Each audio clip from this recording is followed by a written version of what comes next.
दोस्तों, मौत एक ऐसी सच्चाई है जो कभी भी आ सकती है और बिना बताए आ सकती है। सारी प्लानिंग धरी की धरी रह जाएगी। लोग सोचते हैं मैंने 5,000 की एसआईपी कर दी, 10,000 की एसआईपी कर दी, 15 साल बाद इतना पैसा मिलेगा, 20 साल बाद इतना पैसा मिलेगा, लेकिन ज़िंदगी की कोई गारंटी नहीं होती। मौत कभी भी आ सकती है। तो अगर ऐसा होता है तो क्या आपके परिवार को पैसा मिलेगा? जो आपका पैसा म्यूचुअल फंड में जमा हुआ है या जो कंपाउंड हुआ है, क्या वो पैसा आपके नॉमिनी को मिलेगा? क्योंकि बहुत सारे ऐसे लोग हैं जो सोचते हैं कि मैंने नॉमिनी का डिटेल भर दिया, नॉमिनी ऐड कर दिया, बस अब मुझे कुछ करने की ज़रूरत नहीं है। लेकिन ये बहुत गलत धारणा है।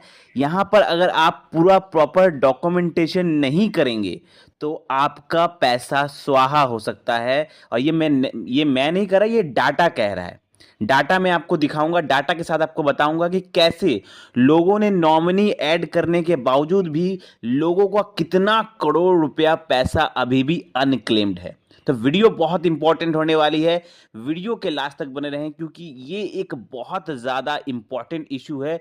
किसी के साथ भी लाइफ में हो सकता है। तो उसके परिवार को पैसा मिले, कैसे मिलेगा, स्टेप बाय स्टेप पूरा प्रोसेस हम बताएंगे। तो वीडियो के लास्ट तक जरूर बने रहें।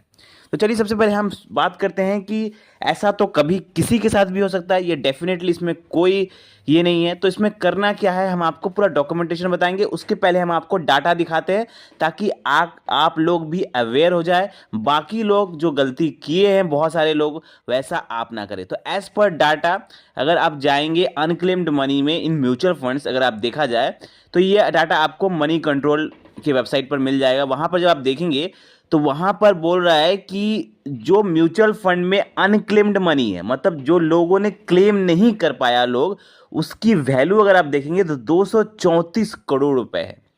मतलब 234 करोड़ रुपए लोग क्लेम नहीं कर पाए हैं म्यूचुअल फंड में। ठीक है, ये सिर्फ म्यूचुअल फंड की मैं बात करूं। अगर स्टॉक मार्केट की देखा जाए तो वो इससे और ज़्यादा है। स्टॉक मार्केट में अनक्लेम्ड अमाउंट है 918 करोड़। मतलब इतना ज़्यादा पैसा लोग, जब जो लोग मर गए, जिनकी मृत्यु हो गई, तो उसके बाद उनके परिवार वाले या उनके नॉमिनी ये पैसा क्लेम नहीं कर पाए। तो बहुत बड़ा अमाउंट है।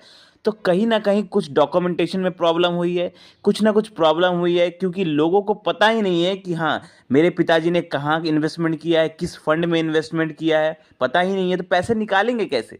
बहुत सारी चीज़ होती है। जब आपकी मृत्यु हो जाती है तो आपके नॉमिनी को पैसा निकालने में बहुत सारे प्रोसीड्यूर को फॉलो करना पड़ता है। तो उसके ऊपर हम बात करेंगे ताकि आप, अगर बाई चांस ऐसा होता है, भगवान ना करे ऐसा हो, लेकिन अगर ऐसा होता है तो आपके नॉमिनी को क्या क्या प्रोसीड्यूर फॉलो करना होगा ताकि उन्हें फ्यूचर में दिक्कत ना हो। तो स्टेप बाय स्टेप हम बात करेंगे। सबसे पहले पहला जो स्टेप है वो आप ध्यान से सुनिए। जब भी आप म्यूचुअल फंड करें, सबसे पहला चीज़ तो ये है कि जब भी आप म्यूचुअल फंड करें, चाहे वो किसी ऐप के थ्रू कर रहे हो या बैंक के थ्रू कर रहे हैं या किसी डिस्ट्रीब्यूटर एजेंट के थ्रू कर रहे हो, जब भी आप एसआईपी या म्यूचुअल फंड कर रहे हो तो आपको अपना नॉमिनी तो डालना ही है। ये तो कंपलसरी चीज़ है। ठीक है, अब नॉमिनी डालने के टाइम पे बहुत सारे लोग ऐसा करते हैं कि वो क्या करते हैं, सिर्फ उनका नाम डाल देते हैं, नाम डेट ऑफ बर्थ डाल के छोड़ दिया। ठीक है, लेकिन यहाँ पर आपको एक चीज़ और ध्यान देना है कि आप जब अपना नॉमिनी का डिटेल डालेंगे तो आप सिर्फ नाम नहीं नाम as per Aadhaar and pan card डालिएगा। जो नाम आधार एंड पैन कार्ड में है आपके नॉमिनी का, वही नाम आप वहाँ पे डालिएगा म्यूचुअल फंड में नॉमिनी ऐड करने का टाइम में। प्लस आप उनका आधार कार्ड का नंबर डालिए, पैन कार्ड का नंबर डालिए, अगर अवेलेबल है उस साइट पर या उस ऐप पर कि आप उनका पैन कार्ड, आधार कार्ड अपलोड कर सके तो अपलोड भी करिएगा। जितना हो सके उतना डिटेल ज़्यादा अच्छा से भरिएगा। आपका क्या रिलेशन है नॉमिनी के साथ, वो सब कुछ, डेट ऑफ बर्थ, एवरीथिंग, जितना हो सके उतना इंफॉर्मेशन भरिएगा नॉमिनी ऐड करने के टाइम। ये हो गया नंबर 1।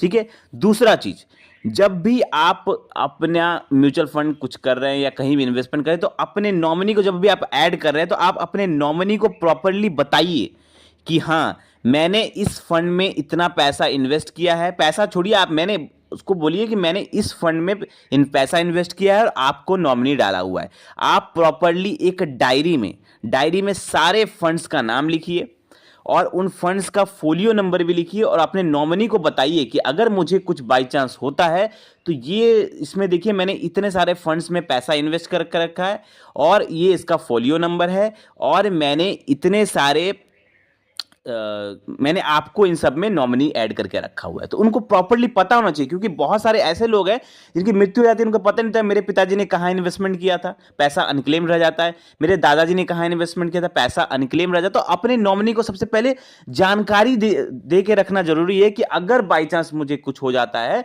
तो ये रहा डिटेल, ये रहा फंड का नाम, ये उसका फोलियो नंबर है। सब फंड का फोलियो नंबर लिखिए, जो आपके मेल पर हर महीना आता है फोलियो नंबर, आपने देखा होगा। तो फोलियो नंबर लिखिए, फंड का नाम लिखिए, प्रॉपर्ली उन्हें बताइए कि ये तो हो गया आपका सिंपल प्रोसीड्यूर। अब ये उनको जानकारी होनी चाहिए आपके होने तक, ठीक है। अब बाई चांस भगवान न करे अगर आपको कुछ होता है तो उसके बाद आपके नॉमिनी को क्या प्रोसीड्यूर फॉलो करना पड़ेगा वो हम आपको स्टेप बाय स्टेप बताते हैं। तो यहां पर डेथ होने के बाद नॉमिनी को कुछ प्रोसीड्यूर फॉलो करना पड़ता है, उसको हम कहते हैं, एक होता है ट्रांसमिशन लेटर और रिक्वेस्ट लेटर। इसका फॉर्मेट आपको एएमसी की वेबसाइट पर मिल जाएगा, किसी भी एएमसी की वेबसाइट पर। जिस भी एएमसी की आप म्यूचुअल फंड करते हैं, सपोज करिए आप निपॉन इंडिया की करते हैं, एसबीआई की करते हैं या क्वेंट का करते हैं, किसी का भी करते हैं, तो उनके एएमसी वेबसाइट पर एक ट्रांसमिशन लेटर और रिक्वेस्ट लेटर का एक फॉर्मेट होता है। वो फॉर्मेट आपके नॉमिनी को तैयार करना पड़ेगा जब आपकी डेथ हो जाएगी, पैसा निकालने के लिए मैं कह रहा हूं, ठीक है। अब वहां उस ट्रांसमिशन लेटर पे नॉमिनी को पूरा डिटेल डालना होगा कि हाँ, एएमसी को एक लेटर लिख के उस फॉर्मेट में लिखना होगा कि मैं इस आदमी का नॉमिनी हूं, ये आदमी ऐसे से उनकी डेथ हो गई है। और वहां पर आपको पूरा पॉइंट्स लिखना पड़ेगा कि मुझे आपको ये भी लिखना पड़ेगा कि मेरे यहाँ पर इतना इन्वेस्टमेंट हुआ है, और आपको डिटेल लिखकर वहाँ पर ये भी लिखना पड़ेगा कि मैं रिडीम करना चाहता हूँ, मुझे रिडीम करने का अधिकार दे, ठीक है। साथ में ये ट्रांसमिशन लेटर और रिक्वेस्ट लेटर के साथ साथ आपको डेथ सर्टिफिकेट, ठीक है, जिनकी डेथ हुई है, आप नॉमिनी है, आप पैसा उठाना चाहते हैं, तो उनका जो डेथ, जिनका डेथ हुआ है, उनका डेथ सर्टिफिकेट का जेरॉक्स आपको देना पड़ेगा। तीसरा चीज आपको देना पड़ेगा, आप नॉमिनी का बैंक डिटेल, जो नॉमिनी पैसा विड्रॉ करना चाहता है अपने बैंक अकाउंट में, तो उस बैंक अकाउंट का नॉमिनी को डिटेल डालना पड़ेगा। प्लस एक एनेक्सर 1 फॉर्म होता है जो कि बैंक मैनेजर से आपको मिल जाएगा, बैंक में ही मिल जाएगा। एनेक्सर 1 फॉर्म आपके ही बैंक से जहां पे आप पैसा उठाना चाहते हैं, वहां पर आपको उस एनेक्सर 1 फॉर्म को बैंक मैनेजर से अटेस्टेड करवाना होगा, ठीक है। अटेस्टेड करवा के वो भी आपको डालना होगा। प्लस आपको केवाईसी कंप्लीट करना पड़ेगा, बैंक में आपका केवाईसी कंप्लीट होना चाहिए एकदम, तभी होना चाहिए। और उसके बाद आपको एक और चीज देना होगा, आपका नॉमिनी का कैंसल चेक आपको वहां पर देना होगा।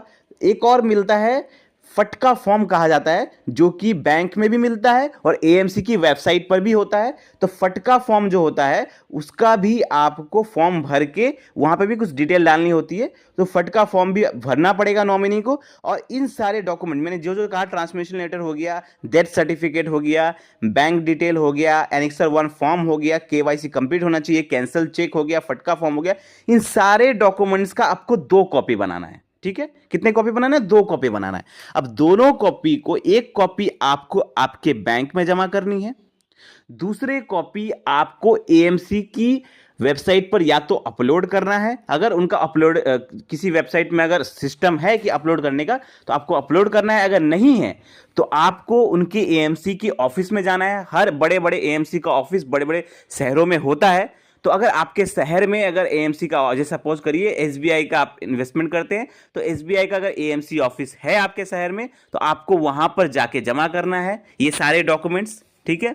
और अगर आपके पास आपके शहर पे नहीं है, तो आपको उस शहर जहां पर है, आपके नजदीकी शहर पे जहां पे भी है, आपको उनके ऑफिस में जाकर ये सारे डॉक्यूमेंट जमा करने। किसको करना है? नॉमिनी को, डेथ हो जाने के बाद पैसा निकालने के लिए, ठीक है। तो आपको ये सारे डॉक्यूमेंट का 2 कॉपी बनाना है, एक बैंक में डालना है और एक आपको एएमसी की ऑफिस में जमा करना है। उसके बाद वेरिफिकेशन होने में यहां पर 25 से 30 दिन का समय लगता है। नोट करिएगा, 25 से 30 दिन का समय लगता है वेरिफिकेशन होने में। वेरिफिकेशन हो जाने के बाद यहां पर आपको एक आपको एएमसी ऑफिस के द्वारा बताया जाएगा कि हाँ आपको अधिकार दे दिया गया है। उसके बाद आपकी मर्जी, आप वहां पर या तो पैसे निकाल सकते हैं पूरा, या आपकी मर्जी आप वहां पर कंटिन्यू कर, मतलब आप नॉमिनी जो रहेगा वो उसका पूरा अधिकार हो जाएगा। ये सारे डॉक्यूमेंट्स फिल करने के बाद, वेरिफिकेशन कंप्लीट हो जाने के बाद, तब जाकर आपका जो जब वेरिफिकेशन कंप्लीट हो जाएगा तब जाके आपको अधिकार मिल जाएगा, नॉमिनी को अधिकार मिल जाएगा कि वो पैसा या तो निकालेगा या उसकी मर्जी वो वहां से और पैसा कंटिन्यू एसआईपी और कंटिन्यू कर सकता है, पैसा रख सकता है, उसकी मर्जी, वो उसके बाद क्या करना है वो कर सकता है। तो ये सब प्रोसीड्यूर फॉलो करना पड़ेगा। तो ये सब प्रोसीड्यूर अगर आपको नहीं पता है तो अभी से आपको अपने नॉमिनी को ये सब बता के रखना पड़ेगा, ताकि आपकी जब मृत्यु होती है बाई चांस, तो आपके नॉमिनी को ये सब पता होना चाहिए, वो प्रॉपर्ली आराम से निकाल सके पैसे। तो ये सब जानकारी जानना बहुत जरूरी है। तो आई होप आपको ये वीडियो समझ में आया होगा। कोई भी मन में डाउट है छोटी सी भी तो आप हमें कमेंट करें। वीडियो अच्छा लगा हो तो लाइक करें, और ऐसे ही जबरदस्त फाइनेंशियल वीडियो पाने के लिए चैनल को सब्सक्राइब करें। धन्यवाद।